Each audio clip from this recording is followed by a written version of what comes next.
سے قبل فضیلت الشیخ اظہر عبدالرحمن الرحمانی کی چھوٹی سی تقریر ہو جائے، اس کے بعد انشاءاللہ قاری صاحب شکریہ ادا کریں گے۔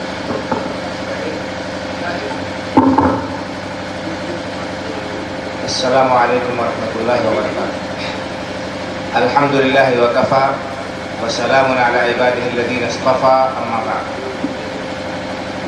محترم حاضرین، وقت کی تنگدامانی کچھ کہنے سے مانے ہے، لیکن الامر فوق الامر کے تحت چند باتیں آپ کے گوش گزار کرنا چاہتا ہوں۔ ابھی آپ نے علم کی اہمیت اور فضیلت پر ایک جامع خطاب سماعت فرمایا۔ آج کا یہ پروگرام دراصل طلباء کا ایک مسابقہ یا ان کی تعلیمی مظاہرے کا ایک جز اور اس کا ایک سلسلہ تھا، اس سلسلے کی ایک کڑی تھی۔ یہ بچے جو یہاں پر آئے اور انہوں نے اپنے مافی ضمیر کو ادا کیا اور مختلف عناوین پر تقاریر نظمیں پیش کی، مکالمہ پیش کیا، یہ قابل مبارکباد۔ یہ بچے ہمارے لیے بہت بڑی امانت ہے۔ بھائی اور بزرگوں، ہر گھر میں بچے ہوں گے اور یہ بچے ہماری بہت بڑی، ہماری گردنوں میں امانت ہے اللہ رب العالمین کی طرف سے، اور اللہ رب العالمین کے ہاں ہم سے ان کے بارے میں سوال ہوگا۔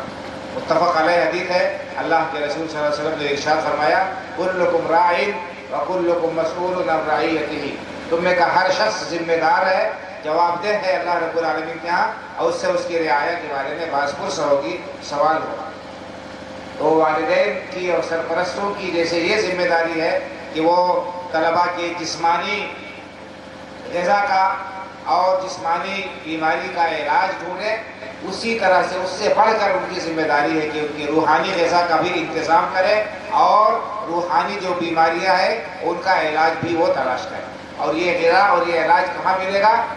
آپ کو معلوم ہے کتاب و سنت کے علم میں، قرآن و حدیث کے اندر آپ کو اس روح کی غذا ملے گی، اور جو بیماریاں انسان کی روح کو لاحق ہو جاتی ہیں، بدعقیدگی کی، بدعملی کی، بے عملی کی، لاپرواہی کی، ان تمام کا علاج قرآن و حدیث میں ہے، اور یہ علاج مدارس میں، مکاتب میں بہترین طریقے سے جو ہے کیا جاتا ہے۔ وہ ضرورت اس بات کی ہے کہ ہم جس طرح سے اپنے بچوں کے لیے ظاہری اسباب زندگی کا انتظام کرتے ہیں، اسی طرح سے ان کے لیے دینی زندگی گزارنے کا انتظام کریں، تاکہ دنیا میں کامیابی کے قدم اگر وہ بڑھا سکے کامیابی کی طرف، اس سے زیادہ ضروری ہے کہ وہ آخرت میں کامیاب ہو۔ آخرت کی زندگی جو دائمی اور ابدی ہے، اس میں کامیابی حاصل کرنے کے لیے ایمان کی، عمل صالح کی، درست عقیدے کی ضرورت ہے۔ تو یہ چیزیں ہمیں انہی مدارس سے حاصل ہوتی ہیں۔ جس علاقے میں یہ ادارے پائے جاتے ہیں، اللہ رب العالمین کا بہت بڑا فضل و کرم اور احسان ہے، ان اداروں کی ہمیں قدر کرنی چاہیے، ہر طرح سے ان کی حوصلہ افزائی ہونی چاہیے، ہر طرح سے ان کی سرپرستی ہونی چاہیے، اپنے جان کے ذریعے سے، اپنے مال کے ذریعے سے، عہدہ و منصب کے ذریعے سے، اور اپنے اولاد کو ان اداروں میں داخل کر کے، اور اگر کوئی صاحب اولاد نہیں ہے یا اس کی اولاد بڑی ہو چکی ہے تو بھی اس کے لیے بھی گنجائش ہے کہ وہ کسی غیر مستقل بچے کی سرپرستی کر کے اور ادارے کے ساتھ جو ہے مالیات میں تعاون کر کے اس ادارے کو قائم کرنے میں اور آگے بڑھانے میں، ہر ادارے کو آگے بڑھانے میں اپنا کردار ادا کرے۔ اللہ رب العالمین نے راستے بہت سارے رکھے۔ اللہ کے رسول کی مشہور حدیث آپ حضرات نے بارہا سنی ہوگی کہ آپ نے فرمایا کہ اذا مات ابن آدم انقطع عنہ عملہ، جب ابن آدم کا انتقال ہو جاتا ہے تو اس کے عمل کا سلسلہ منقطع ہو جاتا ہے، اس کے عمل کا سلسلہ موقوف ہو جاتا ہے، الا من ثلاث، مگر تین چیزوں کے ذریعے سے اس کے جو ہے عمل کا اور ثواب کا سلسلہ جاری رہتا ہے۔ اس میں ایک کیا ہے؟ علم ينتفع به، وہ علم بھی ہے جس کے ذریعے سے نفع انسان حاصل کرے، جو علم نافع ہے، اس علم کے ذریعے سے بھی جو انسان سبب بنتا ہے اس علم نافع کو پھیلانے کا، اس کے نامے اعمال میں نیکی لکھی جائے گی۔ تو اگر کوئی شخص عالم ہے، وہ پڑھاتا ہے، مدرس ہے، وہ پڑھاتا ہے، تو اس کی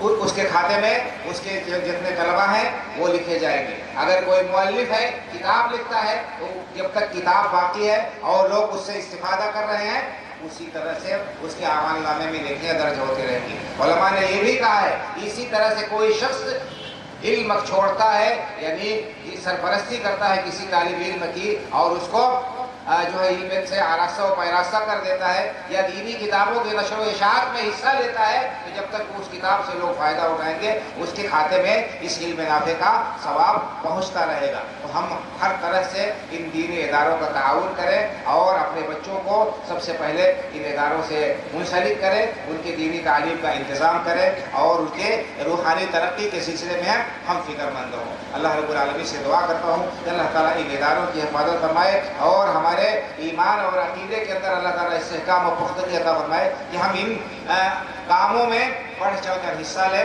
اور ہم ہر طرح سے امت کے لیے نفع بخش جس طرح سے بھی ہو سکتے ہوں وہ نفع ہم پہنچانے کی کوشش کریں. اللہ تعالیٰ اس ادارے کے ذمہ داران کو اور تمام اداروں کے ذمہ داران کو ہمت اور حوصلہ عطا فرمائے اور ان کے زور بازو میں اللہ تعالیٰ مزید اضافہ کرے. اللہ تعالیٰ ہمارے طلباء کی حفاظت فرمائے اور ان کو مستقبل میں امت کا بہترین خادم اور ان کے لیے نافع بنائے. آمین. وآخر دعوانا الحمد للہ رب العالمین وصلی اللہ علی نبینا محمد وعلی آلہ وصحبہ اجمعین والسلام علیکم ورحمۃ اللہ وبرکاتہ.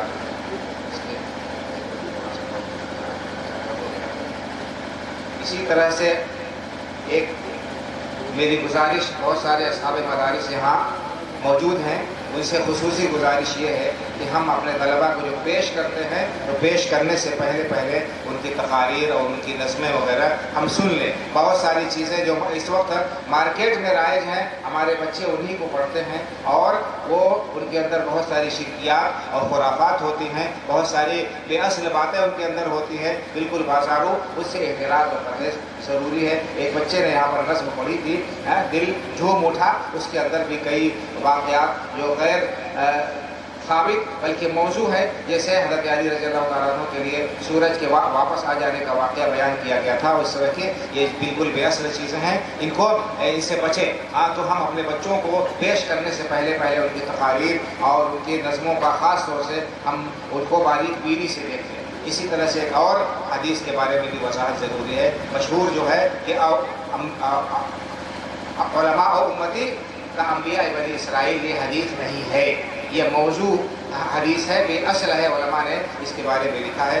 ہمیں چاہیے کہ ہم کوئی چیز جو پیش کرتے ہیں تو صحیح طریقے سے پیش کریں. دوسری بات یہ ہے کہ یعنی اس کی تحقیق کر لیں حدیث کی. دوسری بات یہ ہے کہ کوئی بھی امتی مقام و مرتبے میں چاہے جتنا بڑھ جائے وہ کسی نبی کے برابر نہیں ہو سکتا ہے. یہ ذمہ داری ہے کہ ہم انبیاء کا جو مشن ہے اس کو لے کر چلے. دعوت و تبلیغ میں ہم ان کے نائب کہہ سکتے ہیں علماء کو, لیکن یہ کہ مقام و مرتبہ تک کوئی پہنچے. اگر کوئی یہ سمجھتا ہے کہ یہ تشبیہ جو دی گئی ہے کہ ان کے ہم مرتبہ ہیں تو یہ بات صحیح نہیں ہے اور یہ اس کی اصلاح کی ضرورت ہے. اللہ تعالیٰ نے حق کو کہنے کی اور قبول کرنے کی, اس پر عمل کرنے کی توفیق عطا فرمائے. آمین. وآخر دعوانا الحمد للہ رب العالمین وصلی اللہ علی نبینا محمد وعلی آلہ وصحبہ.